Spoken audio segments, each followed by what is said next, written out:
देशवासियों, देश की हालत बहुत ख़राब है। इसको किसी भी तरीके से उचित नहीं ठहराया जा सकता है, क्योंकि देश महंगाई, बेरोज़गारी से जूझ रहा है। यहाँ पे भाजपा आरएसएस वाले केवल नफ़रत फैला रहे हैं।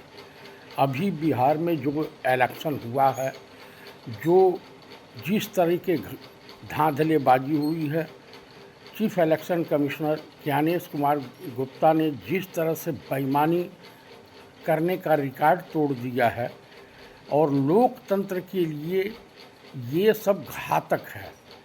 किस तरह से भारतीय संविधान का चीरहरण किया है चीफ इलेक्शन कमिश्नर और चुनाव आयोग ने, और साथ में देश के माननीय प्रधानमंत्री नरेंद्र दामोदर दास मोदी ने। अभी 12 स्टेटों में एफआईआर करवाई जा रही है।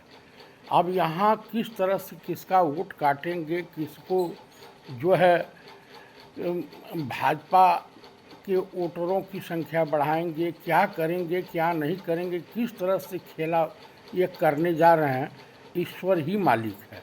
तो कुल मिलाकर के मैं यही कहूँगा कि हम सभी भारतीय नागरिकों को इस वक्त एकजुट होकर के ये जो नफ़रत फैलाने वाले नफ़रतबाज भाजपाई नेता या आरएसएस वाले, बजरंग दल, विश्व हिंदू परिषद वाले, ये किसी के हितैषी नहीं है।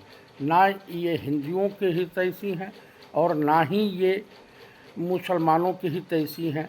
इनका तो एक ही नारा है, अपना काम बनता भाड़ में जाए जनता।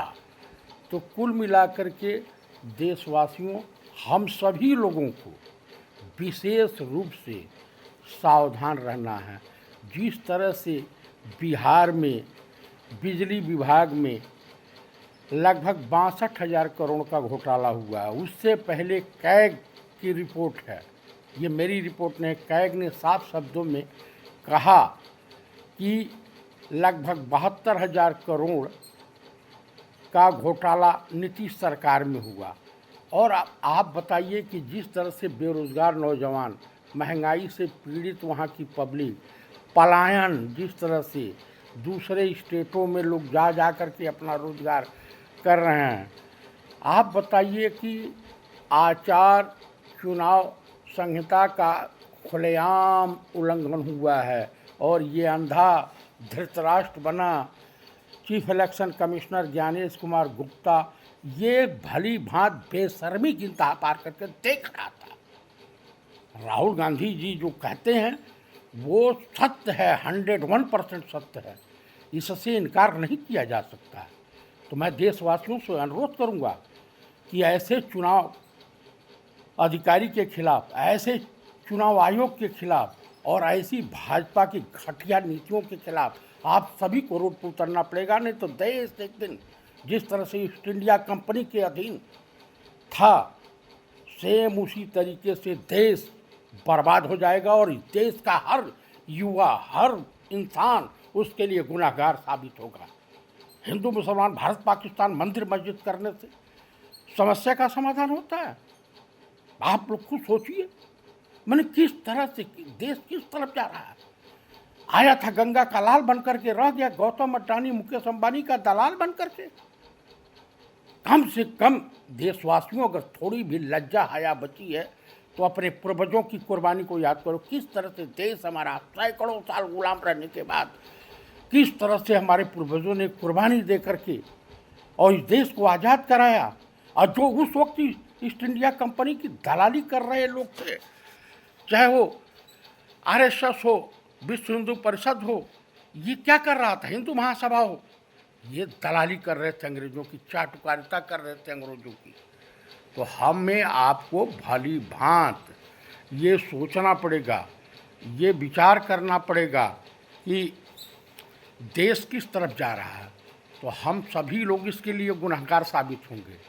आइए हम सभी लोग मिल करके देश को कम से कम इस गटर छाप वालों के चुंगल से आज़ाद कराएं।